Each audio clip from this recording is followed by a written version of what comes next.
Pemirsa, 3 pimpinan daerah Aceh secara resmi menyatakan ketidaksanggupannya menangani dampak bencana alam banjir bandang dan tanah longsor di wilayahnya. Menteri Dalam Negeri Tito Karnavian menilai kondisi tersebut wajar terjadi mengingat akses menuju lokasi benar-benar terputus.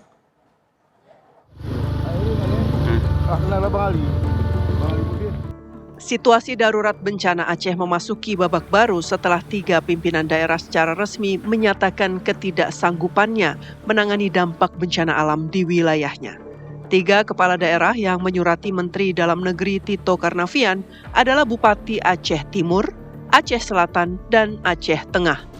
Pernyataan resmi ini merespon kondisi lapangan yang semakin berat akibat banjir dan tanah longsor sejak 24 November 2025 lalu. Setelah 5 hari terkepung banjir bandang, sejumlah bantuan baru bisa masuk ke wilayah Aceh Utara Aceh. Gubernur Aceh Muzakir Manaf meninjau lokasi terdampak banjir bandang dan melihat kondisi pengungsian warga yang terdampak. Distribusi bantuan di seluruh Aceh terkendala akses jalan putus. Itu anak ke semua pelosok karena kendalanya kita tidak ada transport. Kita membutuhkan heli beberapa unit untuk kita bagi-bagikan ke beberapa kabupaten kota di seluruh Aceh lah. Menteri Dalam Negeri Tito Karnavian menilai kondisi tersebut wajar terjadi mengingat akses menuju lokasi benar-benar terputus. Tito menjelaskan bahwa para kepala daerah memang tidak mungkin menangani situasi darurat secara mandiri karena jalur darat tertutup akibat bencana. Menurutnya, Aceh Tengah memerlukan dukungan pangan yang didistribusikan via udara.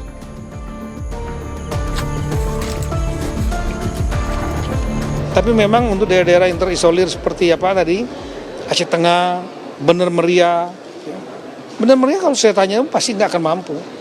Uangnya nggak mampu, kemampuannya juga nggak ada untuk mobilisasi alat berat, untuk bagaimana cara agar ada dropping makanan, ya, logistik BBM untuk rakyatnya, nggak bisa. Jadi kita jangan nyalakan bupatinya, saya nggak mampu, ya memang nggak mampu. Tanpa dikasih tulis surat juga kita tahu dia nggak mampu dan harus pusat sama provinsi, pusat terutama yang bantu mereka. Tito juga memahami kabupaten yang menyatakan tidak mampu mengingat distribusi makanan terganggu parah akibat putusnya jalan, jembatan, dan terjadinya longsor di banyak titik. Dari Aceh dan Jakarta, tim TV One mengabarkan.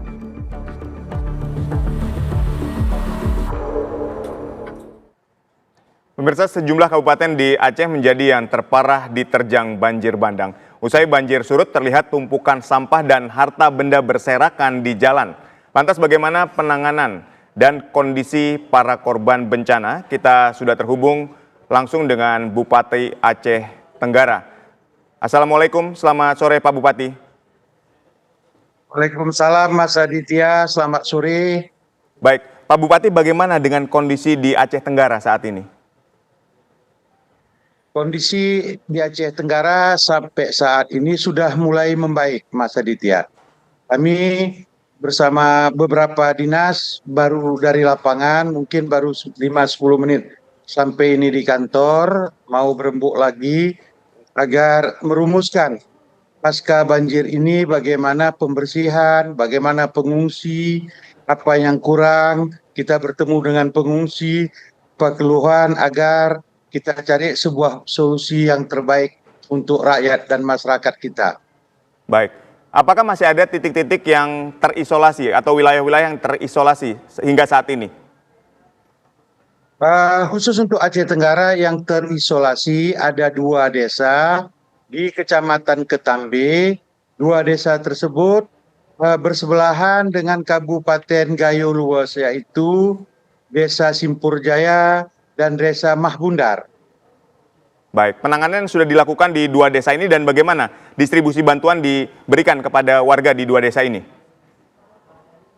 Di 2 desa ini kita terus walaupun belum bisa dilewati, kita ambil inisiatif dengan sudah kita buka akses untuk khusus roda 2 melalui lereng-lereng gunung. Karena jalan negara tersebut amblas sama sekali dan saat ini dari Kementerian PU yaitu Badan Jalan Nasional lagi mengerjakan berupaya. Baru saya cek di lapangan, tadi sudah menurunkan 3 eskavator dan 1 loader. Mudah-mudahan dalam waktu yang secepatnya akses jalan tersebut bisa kita lalui. Lalu ada berapa titik pengungsian di sana yang disiapkan oleh pemerintah Kabupaten Aceh Tenggara sendiri? Semuanya titik pengungsi kita ada 35 yang kita siapkan. Cuman terakhir ini karena sudah mulai cuaca sudah membaik 3 hari ini terakhir, sebagian bagi pengungsi sudah balik ke rumahnya, yang bagi masih ada rumahnya yang belum kita kumpulkan di musala, kita kumpulkan di sekolah, dan kita kumpulkan di tempat-tempat ibadah. Baik, bagaimana kondisi kesehatan para pengungsi dan distribusi bantuan logistik seperti makanan, air bersih terhadap para pengungsi ini? Ya, walaupun tidak sesempurna seperti biasa, kita sudah semua yang dinas terkait, contoh masalah PU, pengairan, BPBD, termasuk PDAM kita dan dinas kesehatan, khususnya masalah kesehatan, tadi juga sudah kita periksa, puskesmas harus 24 jam harus standby. Dan begitu juga harus ada dokter apabila ada penduduk yang perlu kita evakuasi, kita siapkan ambulan di setiap puskesmas untuk membawa rakyat kita ke rumah sakit umum. Baik, apakah di Aceh Tenggara juga mengalami kendala yang sama seperti langkanya BBM? Langkanya BBM tadi sudah kita atasi semua, karena ini ya akses daripada banjir ini kan masyarakat trauma. Mudah-mudahan sedikit demi sedikit.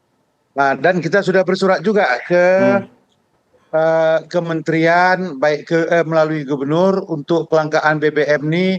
Contoh bagi ASN, bagi alat-alat berat kita minta ada dispensasi untuk BBM ini supaya lancar untuk perbaikan di mana yang perlu diperbaiki, Mas. Baik, saat ini apa yang masih menjadi kendala, Pak Bupati?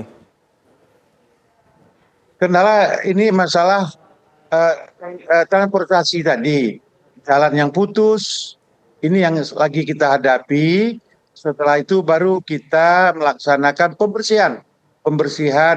Tadi kami tinjau ada 1 puskesmas yang tidak bisa dipakai lagi. Mau kita bersihkan pun puskesmas tersebut sudah hampir rata ditimbun oleh lumpur, yaitu puskesmas Lak di Kecamatan Ketambi, Kabupaten Aceh Tenggara. Baik, ini melihat banyaknya material lumpur, gelondongan kayu dan sebagainya, upaya pembersihan seperti apa yang sudah disiapkan dan direncanakan oleh pemerintah Kabupaten Aceh Tenggara sendiri? Pemerintah tadi melalui rapat kita pada jam 2 sampai jam 3.30 kita sudah mengantisipasi sarana umum yang kita utamakan pembersihannya, contoh puskesmas, sekolah-sekolah, rumah ibadah. Setelah itu nanti baru kita langsung ke rumah-rumah masyarakat yang tidak bisa dilakukan secara manual, Mas. Baik. Lalu untuk distribusi bantuan sendiri seperti makanan dan sebagainya, apakah sudah tersalurkan dengan baik atau masih terdapat kendala di wilayah yang terisolir, Pak Bupati? Insya Allah masalah bantuan makanan di wilayah yang terisolir, kita berupaya sampai sore ini mudah-mudahan belum ada kendala, walaupun tidak seperti yang diinginkan oleh masyarakat yang tertimpa musibah tersebut. Mungkin di sana-sini ada kurangnya, cuman kita pemerintah daerah sudah mengambil langkah-langkah yang konkret, yang perlu rakyat harus terlayani, rakyat tidak boleh lapar dalam musibah banjir bandang ini. Baik, langkah konkret terus dilakukan, terutama untuk masalah kesejahteraan rakyat agar tidak merasakan kelaparan. Terima kasih sekali lagi Pak Muhammad Salim Fakhri, Bupati Aceh Tenggara telah berdialog bersama kami. Sehat dan sukses selalu untuk Anda.